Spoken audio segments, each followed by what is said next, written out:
Good morning students. पिछले term पर हमने पढ़ा था electric potential due to electric dipole. आज हम उसी से रिलेटेड न्यूमेरिकल सॉल्व करेंगे जो डिफरेंट कंडीशन में हमें इलेक्ट्रिक पोटेंशियल की वैल्यू ज्ञात करनी है। तो यहाँ पे आप देख रहे हो सबसे पहले दिया गया है 2 point charge 8 × 10⁻⁹ coulomb and -8 × 10⁻⁹ coulomb are situated at a distance 2 × 10⁻10 meter. Find out potential at distance 4 × 10⁻6 meter from this dipole. When point is on dipole axis, dipole equatorial axis at an angle 60 degree from dipole moment. तो एक एक करके solve करेंगे। इनमें 3 question पूछा गया है जिसमें आपको चार्ज की वैल्यू दी गई है। चार्ज की वैल्यू कितना है? Q = किसके दे रखा है? 8 × 10⁻19 कूलम। दो चार्जेस हैं, एक पॉजिटिव रहता है और एक नेगेटिव रहता है इलेक्ट्रिक डायपोल में। तो जो वैल्यू ली जाएगी एक ही चार्ज की ली जाएगी। सेम होते हैं चार्ज, केवल उनके मैग्नीट्यूड सेम होते हैं और साइन जो होता है वो अपोजिट होता है। तो यहाँ पे Q = ये हो गया। और डिस्टेंस जो दी गई है, डिस्टेंस मतलब हम 12 कंसीडर करते हैं। डायपोल के बीच की जो डिस्टेंस होती है उसको 12 से मानते हैं। तो 12 की जगह पे हम क्या लिख सकते हैं? 2 × 10⁻10 मीटर। अब हमें डायपोल एक्सेस, जो डायपोल है उसकी एक्सेस पे पोटेंशियल ज्ञात करना है 4 × 10⁻6 मीटर पे। तो हमें सबसे पहले फॉर्मूला याद होना चाहिए, जैसा कि कल हम लोगों ने पढ़ा था उसमें आया था एक्सियल कंडीशन में फॉर्मूला V = आता है 1/4πε0 P cos θ/r²। Axial condition के लिए यहाँ पे जो थीटा की वैल्यू आती है वो कितनी आ जाती है? 0 के इक्वल आ जाती है। तो हम यहाँ पे जो लिखते हैं V = 1/4πε0 P/r²। 0 क्यों होता है? क्योंकि जो डायपोल हम मानते हैं, मान लीजिए जैसे डायपोल है, इसी डायपोल के एक्सेस पे पॉइंट लिया जाता है। डायपोल में ये आपका पॉजिटिव Q, नेगेटिव Q और पॉइंट इधर ही लिया जाएगा एक्सेस पे। तो जो एंगल बनता है वो 0 के इक्वल बनता है। इसलिए फॉर्मूले में जहाँ पे P cos 0 रहता है तो 0 की जगह cos 0 की जगह बना जाता है। तो मतलब आपका केवल 1/4πε0 और P/r², ये फॉर्मूला होता है। कौन सी कंडीशन के लिए फॉर्मूला है ये? जब हमें एक्सियल कंडीशन में पोटेंशियल का मान ज्ञात करना हो। अब हमारे सामने दिक्कत ये है, R की वैल्यू तो हमें पता है लेकिन P की वैल्यू नहीं पता है। तो सबसे पहला काम हमारा होगा हम P की वैल्यू को ज्ञात करें। तो P की वैल्यू को ज्ञात करने के लिए हम P = लिख सकते हैं Q × 12। यहाँ हमें Q की वैल्यू पता है कितना? 8 × 10⁻19 कूलम इंटू 2L की वैल्यू। देखो यहाँ पे L की अलग से नहीं लिखनी है क्योंकि 2L पूरी ये डिस्टेंस होती है, यहाँ से यहाँ तक 2L या 2A मानते हैं, जिससे आधा करें तो L इधर और L उधर हो जाए। तो 2L पूरा लिखना है कि 2L की जो वैल्यू होगी आपकी ये इतनी है। कितना? 2 × 10⁻10 8 को 2 से मल्टीप्लाई करेंगे 16 और ये 19 और 10 -29 P। इसकी यूनिट क्या होती है? Coulomb × metre. P की वैल्यू हमें पता चल गई।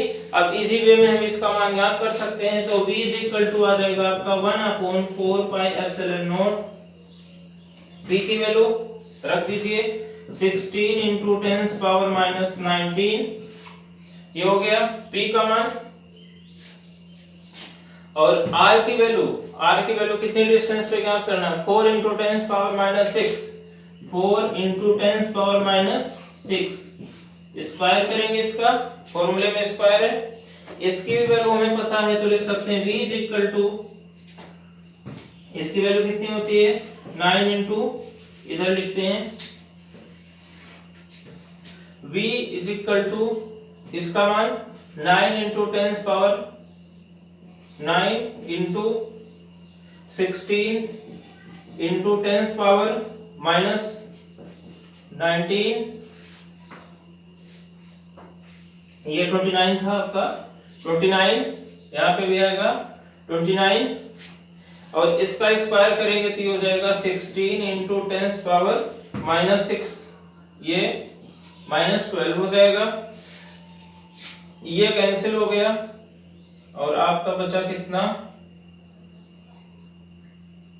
ये हो गया आपका V इज इक्वल टू ये 9 और ये 9 ये है और 10 पावर 29 ये 9 माइनस हो जाएगा 20 और ये 20 12 ऊपर चला जाएगा पॉजिटिव हो जाएगा, तो सब मिला के इसको आप सोल्व कर सकते हो इजीली में। तो ये आ जाएगा आपका 9 into 10 power minus 8, 9 into 10 power minus 8 potential है तो किस में आ जाएगा, वोल्ट में।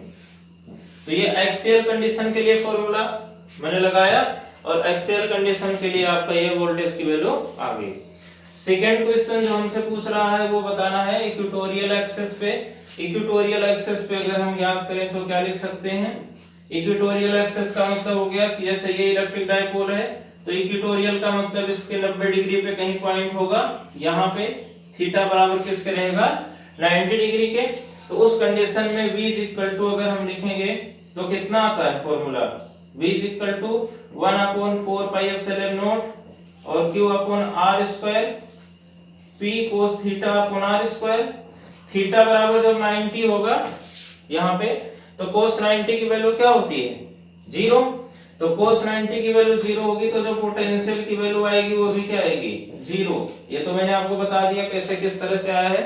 बाकी आप डायरेक्ट लिख सकते हो कि इलेक्ट्रिक डायपोल के कारण जो है जो पोटेंशियल होता है इक्वेटोरियल कंडीशन में वो 0 के ही इक्वल आता है, हमेशा आपको याद रखना है। तो कोई जरूरी नहीं सॉल्व करो, डायरेक्ट हम लिख सकते हैं कि इक्वेटोरियल कंडीशन में पोटेंशियल की वैल्यू किसके बराबर होगी, 0 के बराबर होगी।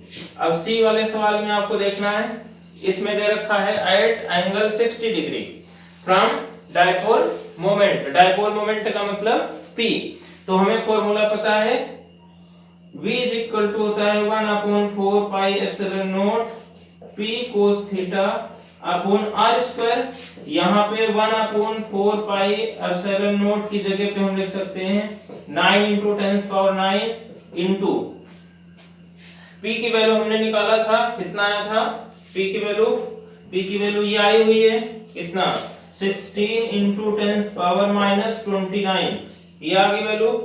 नीचे इसके R स्क्वायर की वैल्यू कितनी है बोलो, ये 4 इंटू 10 पावर माइनस 6 इसका स्क्वायर इंटू कोस एंगल की वैल्यू दे रखा है कितना, 60 डिग्री। तो यहाँ पे क्या लिख देंगे कोस 60। अब ये वैल्यू आ जाएगा आपकी, देखो इतनी वैल्यू हमने अभी भी सॉल्व किया था, यही मान था पूरा कंप्लीट। 9 इंटू 10 पावर 9 16 10 पावर 29 और ये 16 इंटू 10 पावर 12 ये भी आएगा। इसकी वैल्यू हमने अभी भी सॉल्व किया था, इतनी की जो वैल्यू आई थी टोटल वो किसके इक्वल आई थी, ये आई थी 9 इंटू 10 पावर माइनस 8 ये वैल्यू आई थी। अब बचा कितना, ये cos 60 की वैल्यू लिखें तो कितना 1/2 9/2 कितना आ जाएगा आपका बोलो 9/2। V इज इक्वल टू लिख सकते हैं कितना इसको, 9/2 को 4.5 इंटू 10 पावर बोलो माइनस 8 वोल्ट ये वैल्यू आ गई। तो हमने तीनों कंडीशन में जो क्वेश्चन में दिया गया था तीनों कंडीशन में पोटेंशियल की वैल्यू ज्ञात कर लिया। तो इस तरह से कोई भी क्वेश्चन आपको पूछा जाए जिसमें इलेक्ट्रिक डायपोल हो, उसके चार्ज दिए गए हों, उनके बीच की डिस्टेंस आपको पता हो, तो कोई भी न्यूमेरिकल हो जिसको आप इजी वे में सॉल्व कर सकते हो। आपको याद रखना है डायपोल एक्सेस के लिए कौन सा फॉर्मूला लगेगा, ये P cos P 1/4 pi epsilon not P upon R square axial के लिए होगा आपका, और इक्वेटोरियल में हमेशा पोटेंशियल 0 ही रहेगा।